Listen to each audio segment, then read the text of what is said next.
I saw this Bloomberg article and I was super impressed. Hi, welcome back. I'm Paulina and I love reading articles. I love sharing what I learn. And I'm quite sure you're familiar with the word dysmorphia. It comes from Greek. This root stands for shape, form.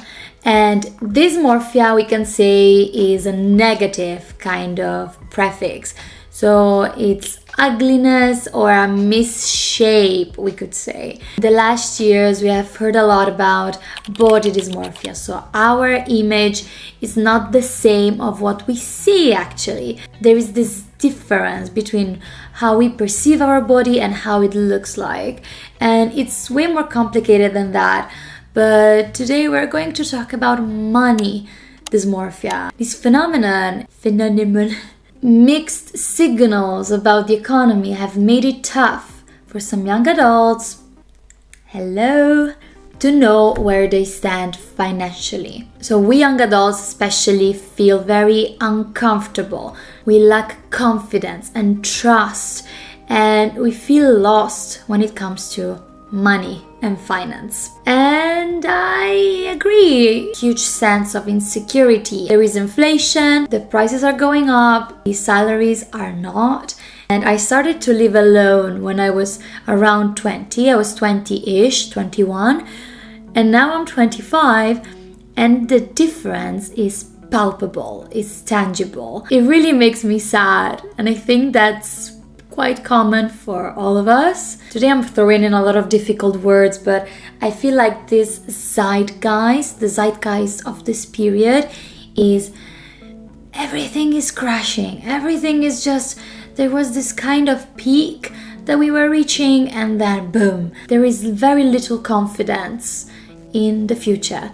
And if we look at the numbers, study is mentioned by Credit Karma, and basically more than 40% of Gen Z and of millennials have this kind of money dysmorphia. Apparently we're obsessed with the idea of being rich. We feel behind. We can't compare ourselves to our previous generation.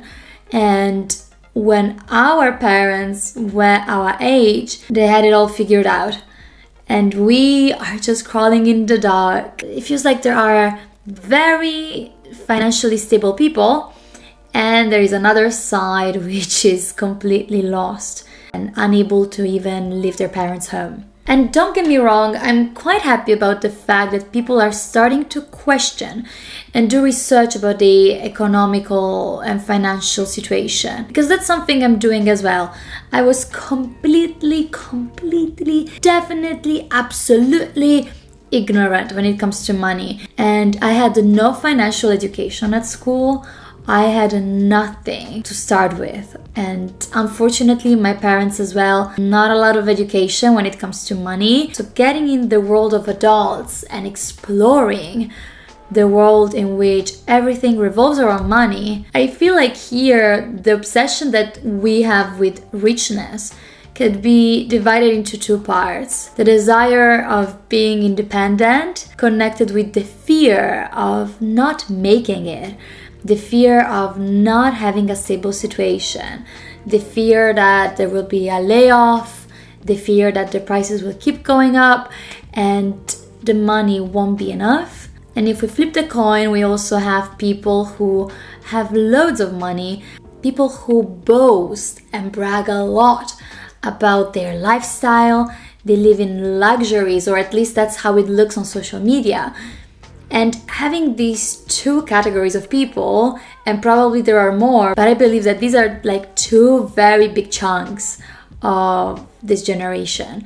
So many people struggle and fear that they will not make it, even if the situation is much better than in the past. And a lot of people actually show off a lot. And this has an impact also on the perception people have of what's being rich, how much is enough, what am I doing wrong? And thanks to the internet, as I was saying, I'm quite glad that now we have the possibility of being more informed and aware. And I'm personally trying to learn more about finance, and I love this world.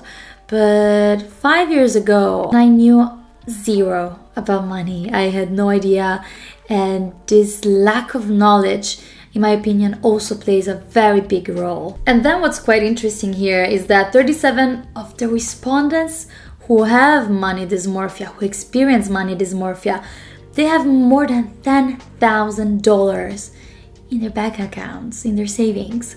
And can you imagine feeling poor and feeling not enough and having that quantity of money? And of course, everyone has a different need, everyone has different kind of goals and expectations, and I'm going to leave you this article down in the box so you can read it.